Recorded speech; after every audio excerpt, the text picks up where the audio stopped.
Now let's discuss about law of conservation of momentum के कानूनी तौर पे जो मोमेंटम है वो कब कंजर्व होगा। Law of conservation of momentum, the total linear momentum of N isolated system remains constant. के जो हमारे पास आइसोलेटेड सिस्टम होता है स्टूडेंट्स, आइसोलेटेड सिस्टम वो होगा हमारे पास जिसके ऊपर किसी भी एक्सटर्नल फोर्स का इफेक्ट नहीं है। इसको हम लोग क्या कहते हैं, आइसोलेटेड सिस्टम, या कि ऐसा सिस्टम जो बिल्कुल बंद हो। वहां पर हमारे पास लीनियर मोमेंटम क्या होगा, conserve. For an isolated system there is no net force acting, F क्या होती है, force zero. Therefore Newton second law is in terms of momentum can be written as, Newton second law को हम लोग लिख सकते हैं F will be equal to delta P over delta T.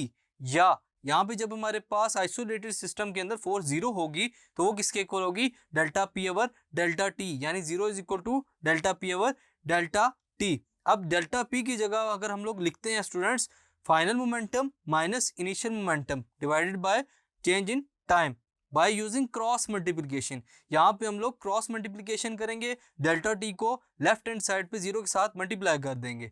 Multiply करने के बाद जो हमारा फाइनल आंसर आएगा वो क्या होगा, zero is equal to final momentum minus initial momentum. जो नेगेटिव साइन वाली इक्वेशन है या टर्म है उसको हम लोग क्या करते हैं, लेफ्ट हैंड साइड पर ले जाते हैं ताकि वो पॉजिटिव हो जाए।